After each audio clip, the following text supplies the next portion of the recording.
Hello, and welcome to another episode of the BigTime Strength Podcast. Today, I have Coach on, and we're going to be learning about some RSI stuff and some velocity-based training, but we're also going to be learning about his program and what he gets to do with his kids. And before we get to that, let me jump into the sponsors real quick, and then I'll talk about a little bit how I got to know Coach and what stimulated some of this conversation. And then I'm excited for you guys to hear from him because sit tight. I think he's got some stuff that's going to blow some of your mind. So, or at least it does for me. So prior to getting started here, just wanted to be shouting out for TeamBuildr. TeamBuildr has been along for the whole ride here. Hewitt and the gang do an awesome job. You guys hear us every single week. We read a script that is awesome, and they probably want us to read the script, but I'm telling you, sometimes just talking about them and letting people know that they're the real deal. No script needed. If you guys need help with program delivery, being able to change programming and everything on the fly, especially during this COVID time, TeamBuildr is the way to go.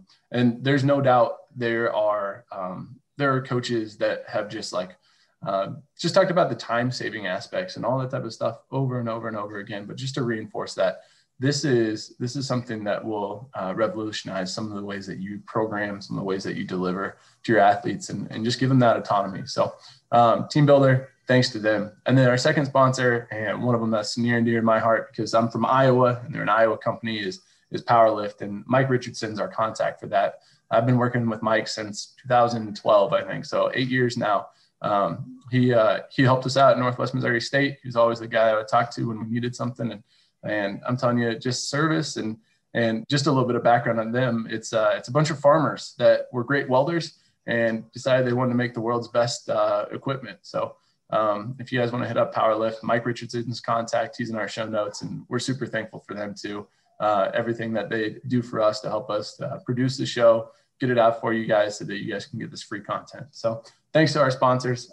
Coach, here's actually probably the first time I met you, and you probably don't even remember this or know this, but it was 2016. It was in Noblesville or Nobles. Yeah, you're right. Noblesville.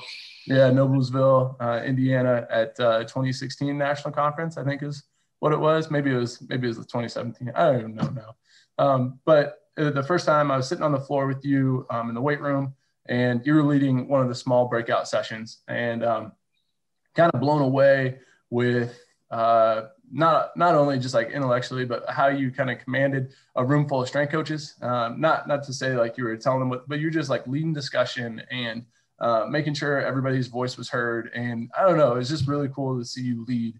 And I was like, man, this guy's got it going on. And then I learned what school you're at. I'm like, all right, there's probably a reason why this guy's got it going on.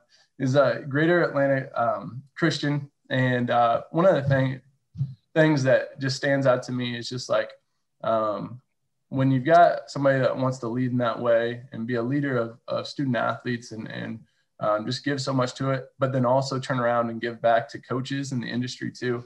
I think that's such a cool deal. And that was the first time I met him. And then he throws something out on Facebook the other day in the HS SCA strength group.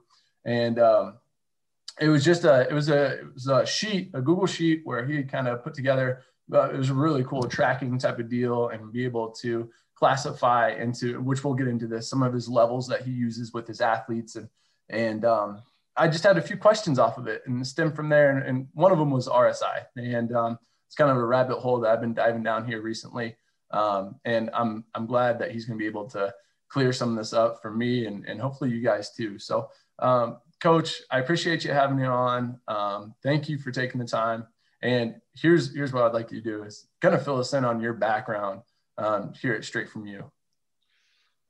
Preston, I really appreciate that intro, man. That's awesome. It really meant a lot. And, I really fondly remember that day and leading that small group discussion in Noblesville. And what an honor it was to just be surrounded by so many high school strength coaches. That was actually my first, I'd only been for maybe 1 month the head strength coach at GAC. Schofield had just parted and took a position at Play, and so things were fresh. And I was like, man, I'm a head strength coach for high school now, and it's just so much humility for me too to be surrounded by so many great coaches, and then coaches like yourself. And so yeah, like I said, just to be in the same room was humbling, and any way that we can help each other, man. That's one thing I've learned about this subsector, if you will, of our profession, coming from collegiate anyway, is coaches are truly selfless, and it's like family oriented. We're really wanting to help each other. And so I feel like the more that we do that,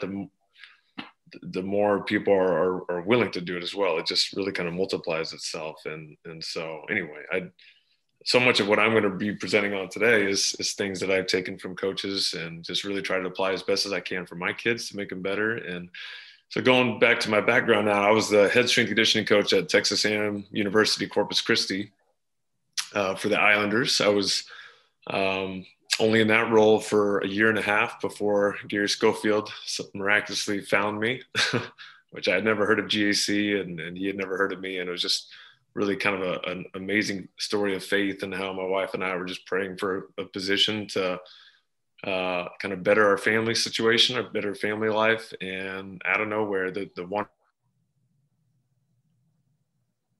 happened to be a mutual friend of Gary's, and two people name dropped me for the new assistant position that was opening up at GAC. And so he just hit me up just kind of blindly, and we connected, and it just ended up being like the perfect, situation for my family and I, and myself professionally. So this is my 5th year now at GAC. So time has flown by for sure, but man, God is good. And it's just so cool to be carrying out his will. And, that kind of lended itself to some new opportunities with RSI and VBT, and some of the things that I've been able to do at GAC that I just didn't really have as much experience or time with at Texas A&amp Corpus Christi. And so, so it's kind of stepping in now to, I guess, currently what we're doing with our assessment system, and why I shared that spreadsheet on the Facebook page. Essentially, we standardized 14 different assessments, and in total, you get a score, and that score places you in 1 to 5 different categories, similarly to a block 0 through block 4 type setup that most coaches have.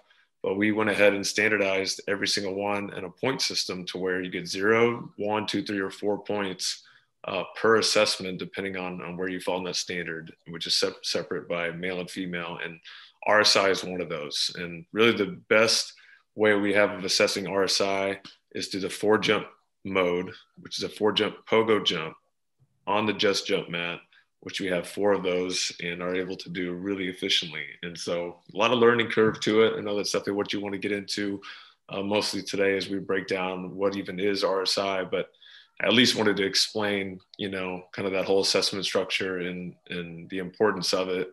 And it's just to evaluate our kids, man. And at the end of the day, give them the best or most appropriate program for them and their needs as they, continue to develop as an athlete. Coach, I don't want to overstep here, but because you shared it with the group, I assume maybe this is something that you'd be interested in sharing other coaches. Would you be interested in sharing out the assessment sheet if people reach out to you? Yeah, absolutely. Especially high school strength coaches that really need something like this, in my opinion. I think we're constantly looking for ways to evaluate our kids so that we can individualize as best as we can. Because, man, the difference of high school kids is like insane, between, low-level junior varsity athletes, or even some Chinese international students that take our class. So we want to make them better as well. And, and then your 5-star offensive lineman, so we're really trying to give everybody what they need. And at some extent, you need to have some standards in place to help guide that process. So, yeah. And I can tell you straight up, when I looked through his standard stuff, it sent me down a rabbit hole of 2 things, maybe 3, but RSI and then standardizing of the assessment. So my KPI, my key performance indicators aren't the same as coaches, but it's me on to think, okay, if I would standardize this for male and female and shuffle this out and what it'd look like. And a lot of times what I was really doing was I was looking at all of our old data and then shuffling, okay, what's it look like for a freshman? What's it look like for sophomores, juniors, seniors, but then also upper level athletes and then some lower level athletes, if that makes sense. And where my athletes would fall if I would standardize our stuff too. So first, use as many crossover ones that he had. And then that's been fun though, because I explained it to kids and what I was trying to do. And they got super excited because I was like, my whole thing is I want to make the weight room fun. And I'd heard from a coach, his name's Angelo James. He's like, when you can make the weight room kind of like a video game, and that like kids want to always try again over and over. Like you die in Mario, you just want to do it again, like, and do it better and just like keep on down that path. This made sense for like levels and scoring and hitting standards and kids. Not that I ever want numbers to drive our program. No, that's not what I want. But at the same time, I want that idea that, if we do quality work over time, we should see numbers improve, so it can't be completely disconnected. So maybe it's funny you say that about the video game thing, because Coach Tully Chapman in Michigan just created in Canva like a video game like graphic that's pretty sweet, man. It's animated, it scores them, and he has basic, I think, strength, power, and speed as his kind of grouping of scores. And it's really cool because that was his mindset. Like, he's like, man, I want these kids to feel like kind of, they're leveling up or gaining experience points, and that's kind of what's happening, man. We talk about athletic development, physiologically, your body's advancing and improving. And there's so many KPIs, like you said. We have 14, and it seemed like every year we kept adding a couple, but I think finally we're done because a score of 50 is a freak program. So it's kind of a nice score there, which those are typically our Division I athletes. I mean, it's kind of the way the cookie crumbles, man. And that's the coolest thing about it, is not everybody's going to be a freak. I mean, we definitely don't push for that in our verbiage. We're not trying to say, hey, freak factor, I mean, those things are great.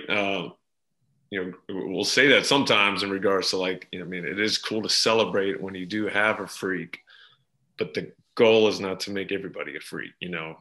Our genetic ceiling is what it is, and we're trying to get the most out of who we are. We're just trying to battle against mediocrity and trying to be great in every kid's, definition of what that means. And so the scoring system is as such. We really try and be cautious with the way that we promote the higher tiers, because a kid may get to fortified and stay in our fortified program for an extended period of time and still play at the varsity level, maybe get a few minutes, and off the bench and really be a key role player. But that's awesome. That's exactly what he was supposed to do. And so at the end of the day, he's still tracking his progress, wanting to get better, and he still is. It's just, measurably different from some of the other kids. And so at the end of the day, it's still really important to celebrate every progress point for all of our kids across all the KPIs, and then even like real quickly, for a wrestler to have a high RSI, I don't think makes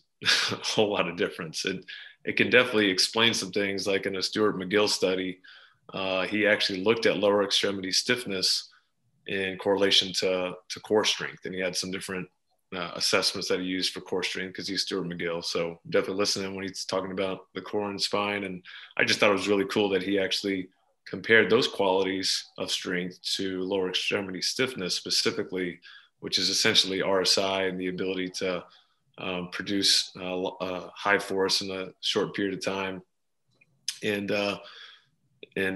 so with, like going back to an example of a wrestler, it's like, okay, having a high RSI isn't necessarily going to help you in the, in the circle and help you maybe defeat your opponent, because there's so much more technique and you're really not pogoing off the ground, but it does carry over to some core strength properties that you may have. But, like I said, of the 14 KPIs that we have and the way that they're standardized, we are noticing that our high level Division I athletes across all sports are fast and freak. So our block 3, block 4, but they're all different sports. So I think we've just done a good job of selecting these 14 things and having a balanced approach to all 16 of our sports, which is hard to do. It's definitely far from perfect, but I'm very satisfied with it right now. Yeah. That's, I think celebrating those small wins, celebrating improvement, all that type of stuff. That's where like our job comes in, right? Like if we standardize everything and say, here's the program, just go get to work. Like our job becomes obsolete. But if we say, okay, this is where actually the rubber meets the road, and we actually get to be on the floor coaching and building those relationships and seeing kids succeed in those different ways, and giving them that perspective along the way that maybe they don't end up being a 3, maybe they'll end up being a 4, whatever, like fast or freak or whatever, but like more so that they see over the time that they put in that they are improving. So I think having 14 KPIs isn't a bad thing, right? Like maybe our flying 10 is not where it needs to be quite yet, but man, we're seeing vertical jump go up right now, or whatever it is. Like when you have more measures, first of all, like kids get excited about all those measurements. Truly they do. But then like at the same time, we can see, okay, we are still seeing improvement. It's just not in this one thing at the moment, and we'll just keep on chipping away, right? No improvements. Like it's not linear. It's never linear. So, well, I mean, if you got somebody that's super inexperienced, it's pretty easy, but like whatever. And so maybe to dive into this more, and you've kind of hinted at fat being your level 3 and 4. Can you just explain your block system a little bit for our listeners and let them know kind of how this shuffles out? So maybe they check out your assessment sheet and then they'll be like, oh man, all this makes sense. Yeah, that's probably the best way to reference it. I've had a few phone calls since I posted that on the Facebook page, and when people read it and then read the standards when I had broken it down, it makes sense.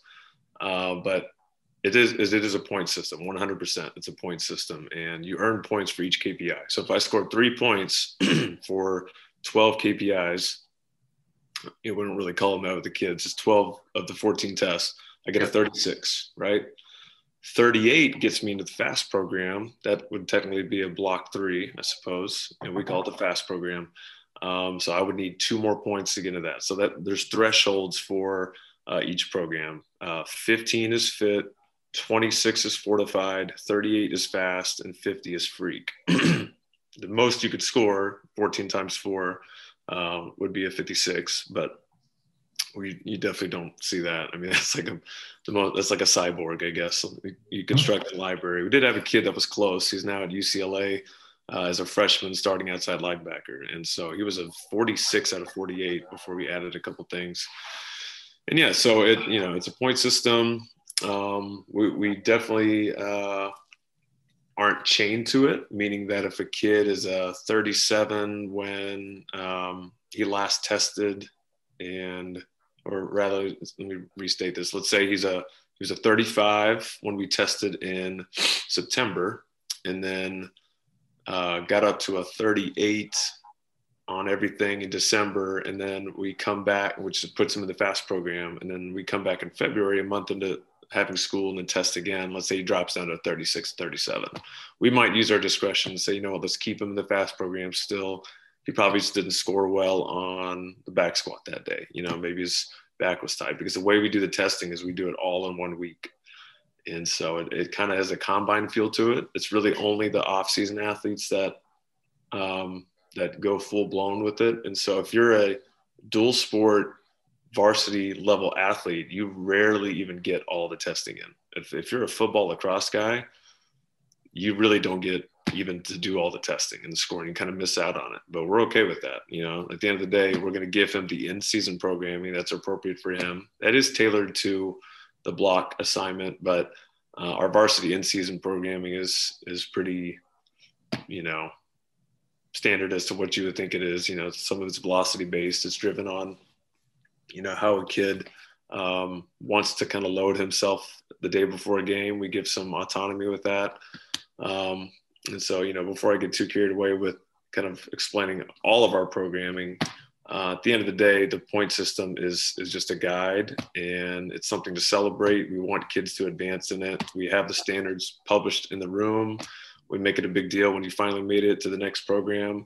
And then as far as the foundation to the fit, that is our number one goal. Like, we don't want to keep kids in the Block Zero program. I think some people love Block Zero so much that they want it to be like a year long. And it's like, dude, like, I'm not in that business at all. Like, the whole point of the foundation program for me of Block Zero is to teach and to motor and to pattern and to solidify, and of course we're dealing with high school kids. I know Block Zero definitely has its place long term in the long-term athletic development profile for 7th and 8th graders, but there's 8th graders on junior varsity in high school. There's 9th graders on varsity in high school. And so just because you're a 9th grader doesn't mean you're just going to be in this block 0 forever. We're trying to get you in and out of that program as quickly as possible. And so if you, we had a freshman this year score 38 in his first semester. Like, that's insane. We had 2 that are close to fast and 1 that was a fast. I mean, he is just so insanely athletic. And we have a couple of females that also scored almost a 38, and one sophomore female that's a 50 now. And so it's interesting how age and, what you would just default. I think some of the maybe newer high school strength coaches that might be listening in as to like, okay, 9th graders, let's do this. 10th graders, let's do this. Like, that's the point of the program too, is it breaks you free from that and really allows you to assess the athlete and not just group them all arbitrarily, but you have some data to drive the decisions. And then going back to your point earlier, it's the kids like see their progress and they just get hooked, man. They just want to get better. And because they've been assessed. And so we assess 4 times a year: September, December, February, and May. And we do 1 rep max for if you're fortified and beyond, only in December and May though. But like I said, if you're a varsity athlete that's competing in December and May, then you probably won't even 1 rep max that week. And so you just might get it in the summer. And so it kind of bothers me, the OCD part of me, when I'm looking at my spreadsheet and I don't have it all filled out.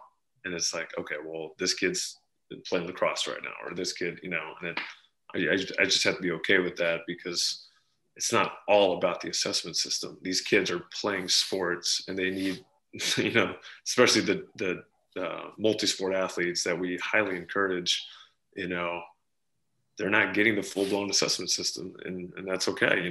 They're training, they're getting better, and we definitely track what we can, but they might get it just once a year, as opposed to the 4 times a year that maybe some of the freshmen and sophomores are getting. So hope all that makes sense. At least try and paint a picture of philosophically why we do it. But then specifically, if anybody ever has, or that's listening into the podcast, has any questions, I am not selfish with my spreadsheets at all. I know that one of the questions you're probably going to ask tonight, Preston, was what's one of my hobbies? I shamefully admit that it's making spreadsheets for fun, so I don't mind sharing it. It's like making chili for people, or a salsa and canning them and giving away for Christmas. Like, I make spreadsheets and I don't mind sharing them, man. So if people benefit from them, then for sure. That's awesome. I tell you, like, when I was in college, when I was a graduate assistant, I listened to Iron Game Chalk Talk, and it was with Steve Olson, and that was like the first time I really like started to dive into Excel.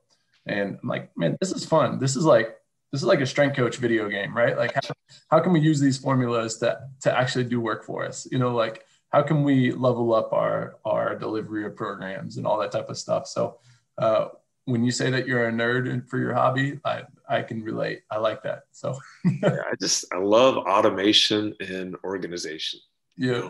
Whichever one of those comes first. Like, there's just something about it, especially with Google Sheets now, man. It's unreal just how truly convenient it is once you build it out, the formulas for yourself. I mean, it's amazing how the kid just comes up, types in his data, which that's probably another important point with their testing. Like, the kids self-report everything. Yep. So there's a huge integrity component to it, but they also have to own all of the numbers that they're seeing on the technology and whatever. Yep. As soon as they type it in, though, and the kind of the raw data sheet that I lock all the cells around it so they can't mess it up, it calculates it, spits it out, and we have it displayed on a TV in the room. So they instantly see their score. It's color coded automatically.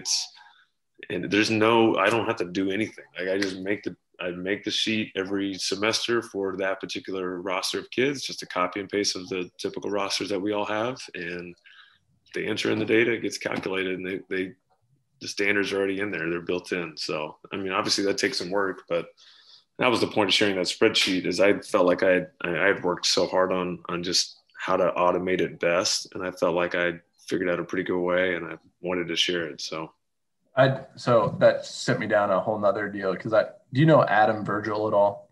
Mm-hmm. Okay, so Adam, I've been talking to him a little bit. I think the next episode that I'm going to do is going to be his, and Yeah, you should. it might be like a little bit more video based, like people can jump on, and I think he's going to help out. But going through your sheet, I loved how you separate it by class or section or team or however you want to do that. You know, it works in ways. What I really want to do is just like a rolling database, and just have a couple more data points. So maybe it's got, you know, it's going to have thousands. Right now, if I go through all my database, I've got 10,000 tests that we've done with my athletes, from 2016 till now. So I'd like just the rolling so I can just filter as I go. So if you want to make a leaderboard, if you want to see what an average is, or want a male freshman, you know, while I was, you know, I can look back at my programs and see, okay, this is where we were at with my programming there. So my next thing was, how do I get automated with a Google form? So using a Google form so that kids don't mess up my sheet, because I have in the past with even like if I lock all the cells I need to lock, right? But then they put it in on, you know, Johnny puts it in on Caitlin's, that messes everything up. So I'm trying to figure out a Google form so it spits it in there and then does everything what you're doing with, but I, you know, like that's my next nerd thing that I'm going to be. Yeah, man, take some time, but that's what to do, is do it yourself, because you know it's going to be done the way you want it. So right, and that's so. Actually, Colin Shoemate got me on this road too, and he's another Google Sheets guru. So the only reason I bring that up is, coaches, when you hop on and you listen to Coach here and you start diving into this stuff and you just like see the possibilities, it might keep on bringing you back to just some of the questions and stuff that he's answering, because you're on another level, Coach, which is awesome. Something for me to shoot for. So you started to dive in a little bit to your programming methodologies. You know, you were talking a little bit about in season, talked about how you test without a season. Is there anything that you want to cover with that? Just like to build out a little bit more on what you've already laid a base on here. Yeah, since we're talking about VBT, I can just quickly throw in how we're using VBT to guide load selection for varsity in-season athletes. You know, we really try and promote in-season athletic development as much as we can. But we've experimented with kind of a more self-guided approach, where what I'll do is set a cap, or rather I kind of like to call it like a governor. Like, you can't go this fast. You can't go this heavy on a safety bar box squat for an in-season athlete. So they might have a basketball game on a Thursday. It's a Tuesday. It's a squat day. They can self-select their load as long as they're staying over a 0.6 on a non-game day, or a point like 7.5 or 8, even more conservative on a game day, because we actually will still box squat like on a game day for varsity in season. So two strategies that I found to be pretty effective are, one, setting some sort of limiter, right, where the athlete, assuming that they're still ambitious enough, they're in season, you know, a lot of our athletes do still pursue load. They still want to load their body, but it lends itself to the second strategy, which is either like a limited eccentric component to the movement and or a limited range of motion, which both kind of complement each other. So, for example, we're pretty much back squatting most time of the year to hamstring parallel on a Tuesday, whereas on Friday we're doing a full range of motion front squat. And so if you're an in-season athlete, on the Tuesday kind of back squat day, you're doing a box squat, if it's with the safety bar, if we have them available or not. And on a Friday, you are doing a front squat, just not as deep and just not as heavy, you know? So they're still getting a squat in, which is a front squat on Friday. It's not as loaded and not as large range of motion. And on Tuesday, you're doing a box squat, which completely eliminates the eccentric portion, at least in my opinion. It really doesn't do much. Or we'll even do a Hatfield safety bar squat. And that's been really good with football this past season. We've had a lot of success with that because kids are loading that sucker up, man. They're putting, 90% of their back squat max in season on a, third round of playoffs, but they're using the pins on a Hatfield squat, and with the tender unit on there, they're cooking that weight. I mean, they're really feeling strong and explosive. And so anyway, those are just two strategies in which VBT come into play. And I want athletes to feel like they're not in control, especially your high level varsity athletes, with some of those stressors, you know, because our athletes are mature enough, like,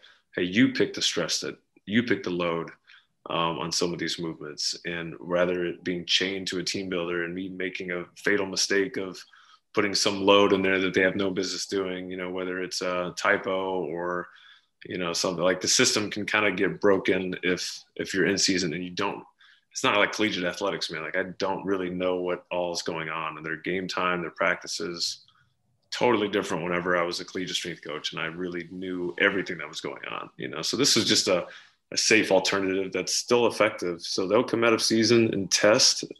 Like for our volleyball team, for example, they finished their season like in October, early November, and then we're testing in December, and some of them have gotten stronger since we last tested. So, and that's ultimately the goal. We don't want them to lose traction with athletic development, but how can you do it in a safe way? And we feel like 2 of those strategies have been effective for us. So I love that strategy, and kind of talking through like the governor portion of that, like one more time where, so you have to hit a certain speed and you've got a governor on this stuff. It's almost like video games again. You know, especially velocity-based training in general. Like my kids, they just love to compete with it, and it's so cool to see that. Maybe let's jump into what it looks like with your velocity-based training, with your RSI, with the feedback that you're getting, maybe some of the decisions that you're making, because you're tracking all this stuff, you're seeing it, kids are making their own decisions, you're giving them that autonomy. From your perspective, what's some of the things that you're seeing, some of the adjustments that you make from this data? Because like, it's one thing to collect data, no doubt, like it's important, but like to make decisions off the data is what's truly what we're trying to get at. What's that process for you? What are you really trying to get? I like the way you framed the question, because ultimately decisions are what we make as coaches, and feedback helps determine those decisions. And feedback is what RSI and VBT are. I mean, it's an instant quality control mechanism, or, you know, feedback of how a rep was. And so with VBT lately, man, I've just been really having fun with it and looking at dosing with VBT and writing a program on paper and saying, okay, this is what should happen to my body. You know, it can't account for fatigue because no program does that. But VBT comes into play. Okay, use that data, put it back into a formula with the program in it. And now I have, okay, here's what the program dosing was supposed to be, and here's what it actually was. I actually moved it faster than I was supposed to, or the other way around. Fatigue was really an issue today, and this squat just felt really heavy, and I was moving it really slowly, and so it actually had a larger dose effect on my body than anticipated. And so those are things that have been really interesting to me, because as far as a decision making sway, you know, essentially it can affect what you do in the following session. And I'm not huge on this whole, you know, data-driven collection, you know, process, like and making decisions based on that. It really just it's not as feasible at the high school level for me. And so really just trying to be more intuitive with like what I see and just what makes sense, and then using the technology to help with that in the moment. However, it definitely makes me decide differently as a whole when I really look at the whole program. Like, okay, like, yeah, they are not moving that as fast as I wanted to. And so you can kind of step back and like, yeah, that's not the stimulus that I want. Like, that's a really poor plyometric movement, or that's a really slow, you know, movement. We got to scale back or change the reps, or like, yeah, that other exercise that we just did is now greatly impacting this one, you know, because this is supposed to be fast. And so, you know, from a decision-making standpoint, you know, every good coach is just constantly evaluating their program in the moment, because like I said, you could put anything on paper, man. And it's just what actually happens is just a whole nother deal. Like, and that's just part of it. That's okay. It's just what's supposed to happen. And most of us have had enough experience to where you're like, okay, I really can dose out this programming, you know, with great precision, and it's going to give this exact adaptation that I want for this kid, this group.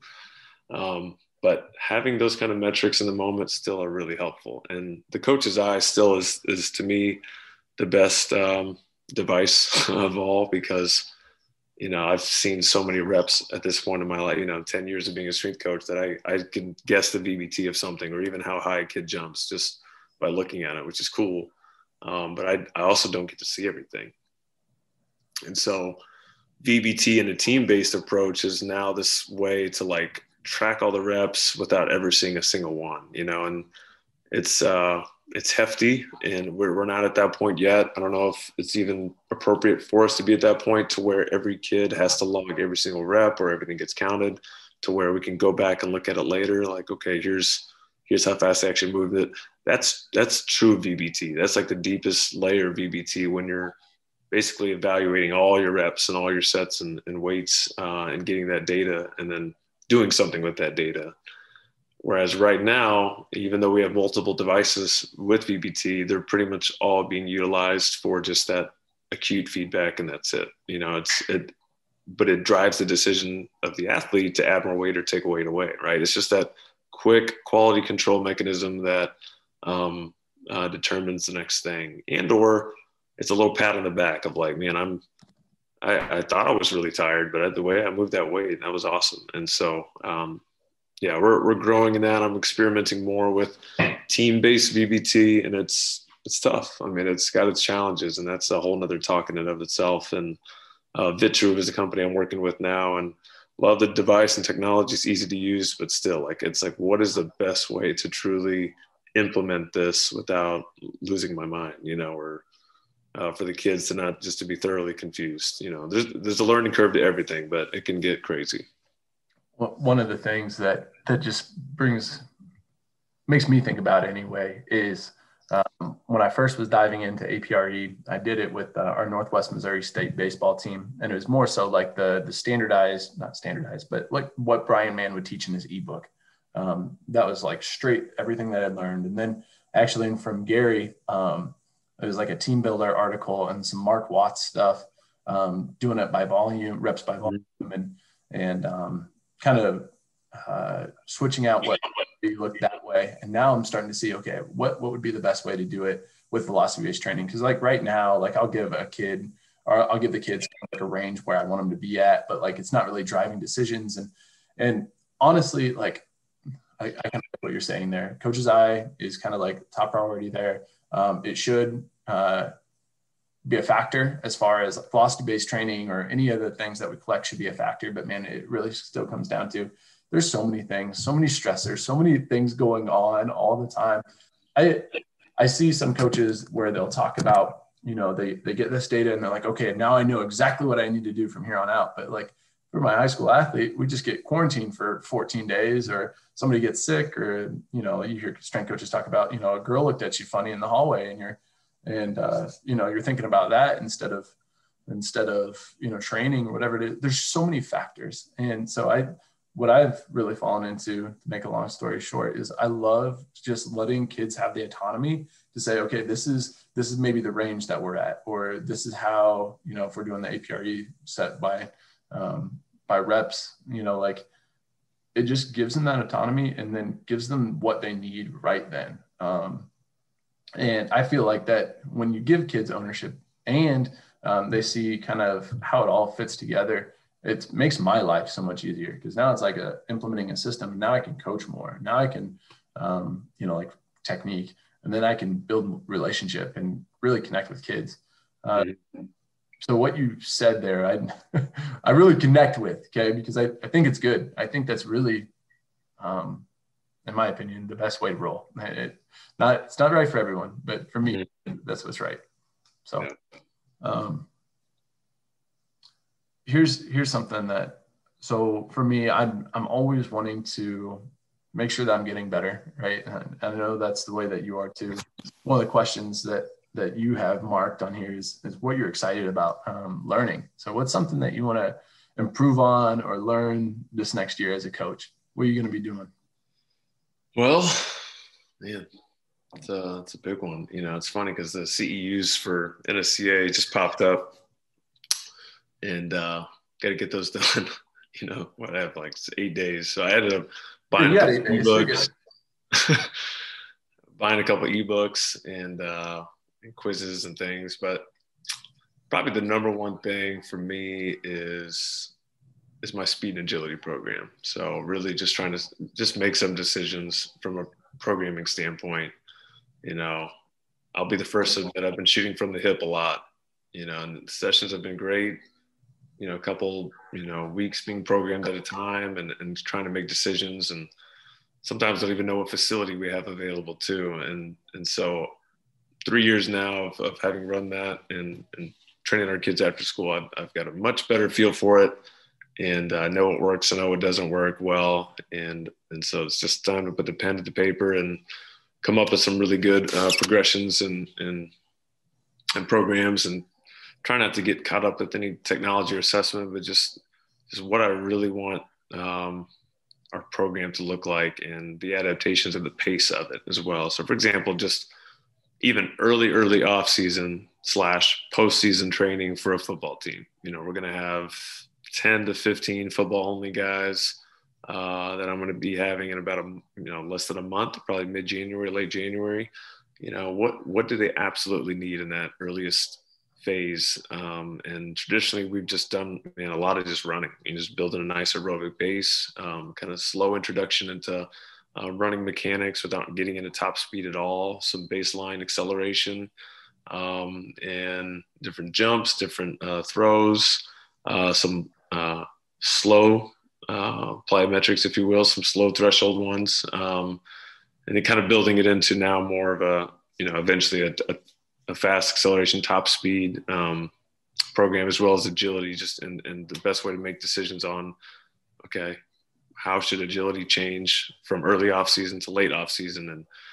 And I've talked at clinics about it. I've got tons of articles on this MacBook that I'm talking on right now. So it's just like compiling all the data, making decisions. And it is learning though, at the end of the day, because there's still things that have come out even recently that I need to use to assist my decision-making, but I'm excited, man. It's just something I need to, like I said, get rolling and how can I differentiate it with their athletes? And so that's the next step. I get too caught up with VBT and RSI and how to implement that. But sometimes, that's really the meat and potatoes, man. This is what we're doing with these kids outside the weight room.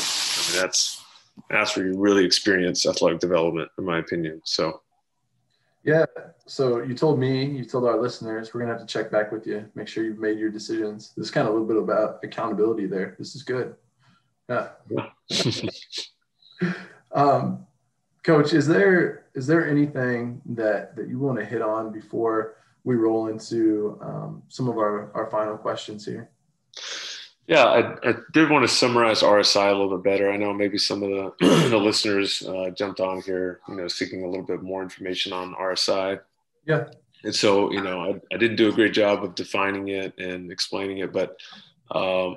Eamon Flanagan has written some really good articles on RSI, and one was actually for push. And there's an RSI revised part 1, part 2, part 3.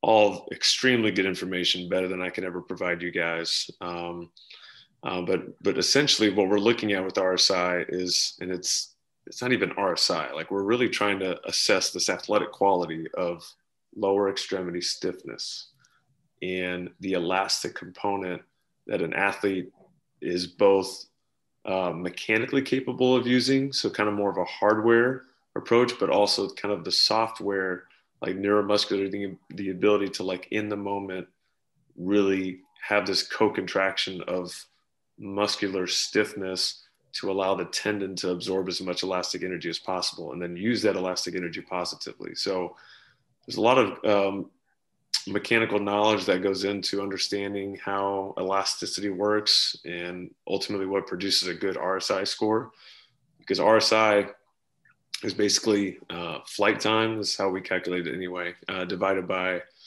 ground contact time. And so I'll give 3 scenarios quickly of three different RSI scores that mean three totally different things. So, let's say you have an athlete who has a flight time of 0.8 and a ground contact time of 0.2, your score is going to be a 4, right? You score a 4 RSI, and that's an insanely high number, something that you rarely see. And then the 4-jump pogo test, the highest we've ever seen is a 3.6, but that's average across 4 jumps. But most athletes are like 2.5, 2.75. So now you're thinking, okay, a 4.0, like goodness, and that's allowing an athlete to hop on a mat and jump as high as they can, or, however you implement it with the push band. And so you get a 4.0, and that's really showing on a 0.2 contact time, man, I'm able to jump this high. Like, that's awesome. Like on a depth drop jump, like that's impressive. That's a high score. And then let's take a score of a 1 RSI, which means something totally different. It's an assessment that I was playing around with this summer, in which we had a couple Olympic level athletes, Olympic weightlifters who are Olympians. So we had Harrison Morris and some other weightlifters from a local club here do a 4-jump barbell jump squat with different loads on the bar. So we standardized it as being like no load, so PVC pipe, and then 25% body weight total, and then 50% body weight total. And Harrison had a 1 RSI, which, we're not really trying to score an RSI on that. It just to make my point of just how different a jump task is from another. In a barbell jump squat scenario, you need more contact time. Like you've got all this load now, this eccentric load, and he was still able to jump, I want to say 22 inches. It's like a 0.68 flight time with a 0.68 contact time, 4 jumps an average 22 inches with 25% of his body weight. I mean, he squats like 660 and he weighs, I think he competes in a 77 or 81 kilo category. So he squats like 260 kilos. So he's got a standing 40-inch vert, and his ability to load eccentrically really has nothing to do with ground contact times in that context. Like you need as much ground contact time as you can to then maximize jump height. And so that would be another scenario. And then the third would be, okay, a score of a 3. And if you're, stepping really high off a high box, doing a depth drop jump, a single effort depth drop jump, and you had a 0.9 flight time and a 0.3 contact time, it's going to give you a 3. It's still a really good score. So my point being, by giving these 3 scenarios, is RSI is absolutely relative to the activity that you're doing. RSI doesn't know anything. It's just the most simple metric of taking flight time and dividing it by contact time. But whatever activity you're doing, that is what tells the story. So in the context of it, you can find it to be really valuable. And that's kind of the whole point of me pursuing now this jump mat that I've been creating with a electrical engineer friend of mine. And we just kind of been pursuing this more customizable device to allow for different RSI customizations, if you will, like finding out exactly what type of information you want to know, depending on what kind of jump activity it is. And by definition, I think anything less than a 0.25, according to researchers, have kind of coined the term of fast plyometric versus slow. 0.25 and less would be considered fast, and 0.25 and higher would be considered slow. And so that kind of opens up these doors of like, okay, what is a fast plyometric, unilaterally and bilaterally? And is it worth measuring the RSI of some of these activities? And I feel like we're just kind of opening up the door, man, to what RSI can tell us. And then back in 2016 is when Eamon Flanagan wrote these articles. And when I first started tapping into it, it was 4 years ago. So people have made a lot of progress since then. But the problem is that people don't have the devices to measure RSI. So there's a few that have come out now, but they're either inconsistent or too expensive or just don't allow you to have that freedom to assess things. So if anybody's listening and really wants to reference RSI, information, again, Eamon Flanagan and the articles he wrote are fantastic. They're really all encompassing. And then of course, I've got tons of articles and things myself, if anybody wants me to send them their way. So Coach is working on a product, like you said, and, hopefully hopefully gets that out so that we can take advantage of that. But in the meantime, what are your best ways, or what do you think some of the products are? Not that you're making a plug or anything, but just strength coaches will want to know. How would you measure, or let's say, what's the most valuable tool that you could do the most with, or something like that? I don't know. Just this is where it gets tricky. There's the push band, which is an accelerometer you wear on your waist. And so it does determine, okay, when the displacement starts and stops, but it also has to assume your hip position too. And that's kind of tricky mathematically. And so I found it to be pretty inconsistent with the mat that we made, and then also the jump mat. I've tested all three together.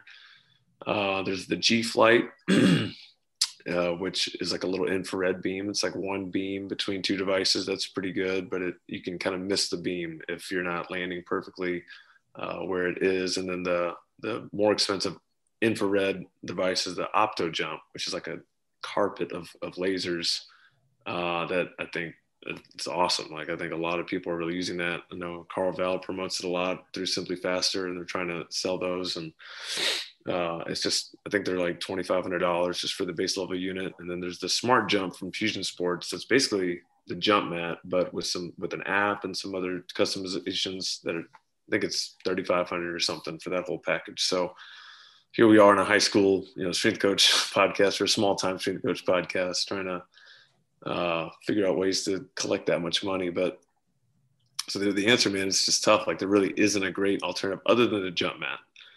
And the jump mat, either you can use the 4-jump mode, which tells you RSI. It's the only mode on there that does. I wish it wasn't. But the other plyometrics mode will give you flight time and contact time data, but it won't convert them to RSI for you. You have to do that yourself using some math and a separate spreadsheet, or however you want to do it.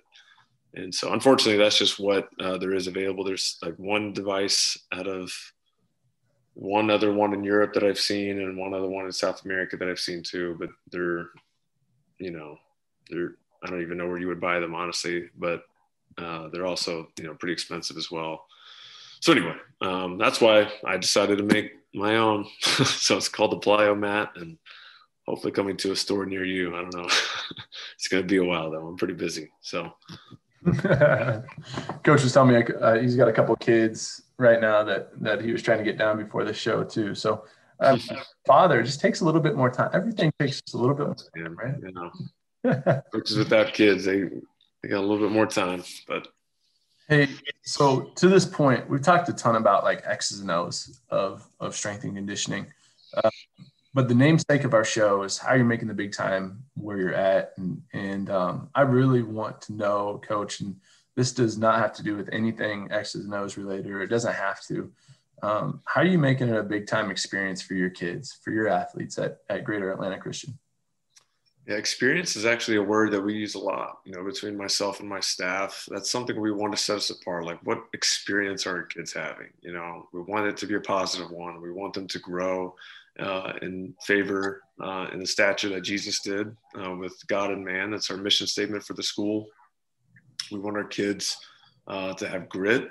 We want them to put integrity first, to respect everyone. We want them to try their best in all that they do, and be grateful for everything. Those are qualities that we talk about often in our character development curriculum. And so at the end of the day, though, it's still up to me in the moment and the way that I talk to my kids and the love that I'm willing to give, in spite of myself and how exhausted I might be, or, how much I just don't feel like talking to a kid about this, or, just not want to engage. And so it's just this daily reset, man. I just like making, big time influences and inspiration that are really moment by moment, for all 300 kids that are in our program and take our class, and even just for the faculty and teachers around us too, that need our support. And we try and do things like we do faculty workouts 2 days a week at our school for free. We just open up the gym to have some teachers come and train and work out. We have some polar heart rate monitors, so it kind of feels like Orange Theory for them, which is cool.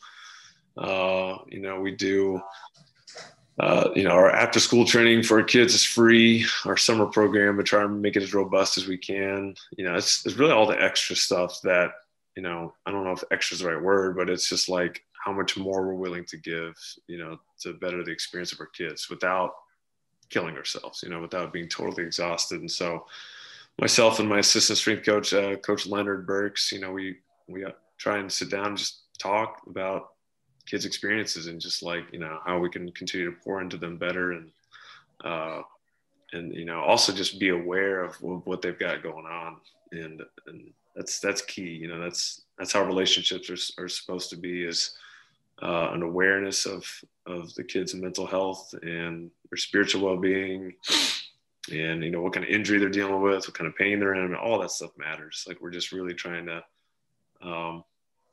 again, make the experience as good as we can, especially a school like us where parents pay a lot of money for their kids to develop in every way possible. And so it's not all about the monetary value of the product that we produce, but clearly we want to be here.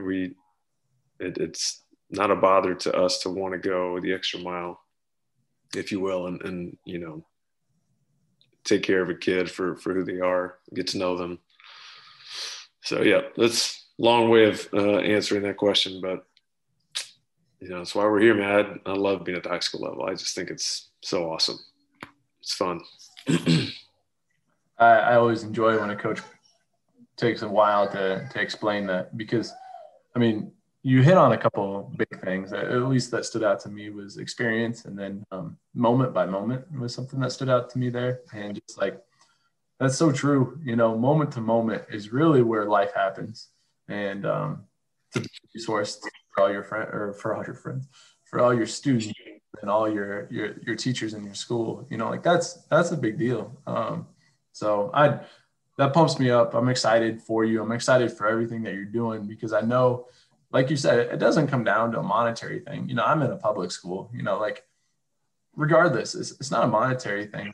Mostly it's like, how can I do the best that I can? In your background too, is like, how can I do the best that I can, not to glorify myself, but to glorify our creator, and just say, like, you've given me these tools, you've given me these skills. How can I best, use those for you? And so I appreciate that when a coach puts so much time and effort into that. So obviously that's why I wanted to have you on, making the big time where you're at. That's awesome.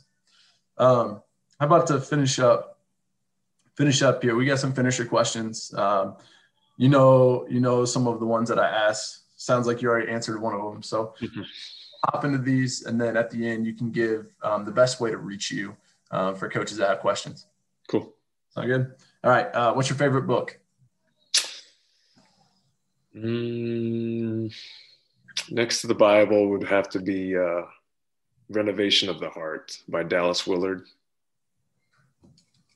Renovation of the Heart. Yeah, that book will rock your world, man. And my favorite book lately is Heavenly Man by Brother Yun, the missionary in underground house churches in China. That book will rock your world too. So that was recommended by Tana Burge from Texas A&amp. She's a strength coach there, strong believer, and yeah, Heavenly Man. That one will get you. Got them both down. Haven't heard either one of them, so I like. Yeah. This is good. Person that's influenced you the most. That can be strength and conditioning, or that can be your life in general. Yeah.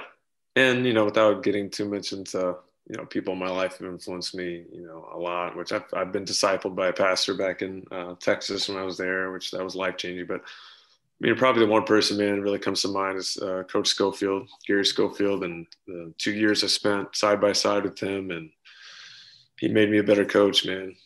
Both in the things that he said to me directly and also indirectly, just watching him just, lead these kids like every day out of such a humble place in his heart. He truly loved GAC and those students. And yeah, he was a great example. Probably the best example you could ask for like your entryway into high school strength conditioning, because it was tough for me. It was a tough transition at first, just the workload of it. I'm used to like, around noon, I'm gonna go shoot hoops with women's basketball coaches, and then we'll go grab lunch. And it's like, no, you don't get to do that in high school. You're pretty much supervising someone, for 12 straight hours every day, and you can't just get up and leave. And so just watching how he navigated all of that, all of the responsibility and doing it with greatness, and in terms of like giving his best. And so, or excellence would be a better way to put that. So yeah, it called me up, man. I mean, you're talking like I had to really step up in a lot of ways. So personally and professionally. That's great. When you have somebody that wants to pour into you like that, that's always awesome. So how about a favorite quote? I have to go with I'll go with two here, if that's all right. One in scripture is my email signature, and it always keeps me in check. It's Philippians 2:3-4, or do nothing out of selfish ambition or vain conceit, but rather out of selflessness, value others above yourself, selflessness. And then the other one that one's always just been good to me. It kind of has a grit tone to it with the message that we're sharing with our high school kids and talking about grit. It's Albert Einstein, actually. Adversity introduces a man to himself. And I think a lot of people have heard that quote, but especially now with COVID, you really, the adversity people are experiencing is really, introducing us to ourselves in ways that we hadn't seen before. So that's been kind of meaning a lot to me more lately. And so, yeah, it's a good one. You already said it, but let's rehash it. What's your favorite hobby outside of training? Making spreadsheets, lifting weights. I know you said training, but Olympic weightlifting has been what I've really been passionate about lately, and hurts a lot less than other things, surprisingly. So it's a good default. And then we're living in Georgia now. I haven't really tapped into a lot of the outdoors stuff here, so I might try and become a camper soon. Trying to take these boys. My boys are 5 and 3, so you're getting close to that age of being camping. And I know nothing about camping, so but it's something I want to try and take on. So we'll see how that goes. Awesome. And then last one here: small school coach who's killing it and deserves a shout out.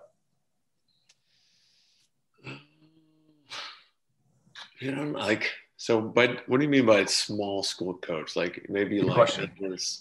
Literally like small, like population wise, or like just sorry. Yeah. So any high school is what we count. Any high school, okay. Whole nation, and then any let's say FBS, no Power 5 coaches. Okay, yeah. So that's easy as long as high school's in the mix.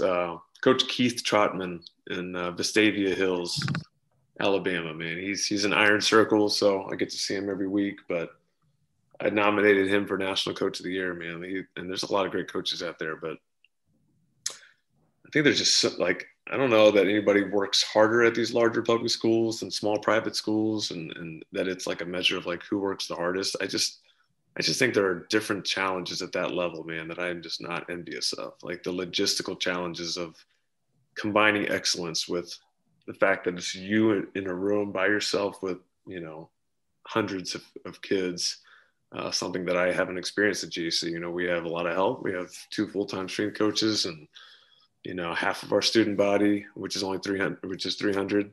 But there's just coaches at these large 6A, 7A schools that they're just drowning, man. Like they just don't have time to really post things on social media because they're too busy coaching kids. And I think he's one of them. And I think he just still leads with love and literally gives everything, for the kids he has. So Coach Trotman deserves the shout out today. Perfect. I'll add him to the show list. That's one of the ways that we keep on adding to the show list. So good. Coach, I appreciate you. I appreciate the time that you've taken. If a listener wants to reach out to you, they want to learn more, they want to just dive into some of the stuff that you talked about, what's the best way to get a hold of you? Email, which my email's ridiculously long, but or Instagram. Spend a lot of time on Instagram. So I want to say it's Coach B89. Is that correct? Got in the show notes anyway. But yeah. After Coach B, Coach B89 on Instagram, or email is, I guess they'll be in the notes, but yeah, both are good. Perfect. Coach, maybe any last words before we go? I mean, I just appreciate you and the work that you put in to get coaches to speak out and share what they're doing, because it's how we learn, man. It's how we get better. And most importantly, though, just remind each other that we're all human beings and we're people. We're not just coaches, And so the fact that you ask these personal questions means a lot. And you started the podcast with a personal note of when we first interacted back at the conference, man. That's awesome. It means a lot, and we need more of it. That's the one thing I miss more than anything this year, is just lack of face-to-face relational growth between coaches. And so I think this helps. I think these podcasts help, and I appreciate your work in doing it, man. That's awesome. But the show only happens because of you guys. Coach, appreciate you. Thank you for the time. Thank you for everything that you've done. I know people are going to want to learn more about this, or at least I'm going to keep coming back to you with questions. So sounds good. I'll be ready for sure. Love talking shop. So awesome. Thanks, Coach.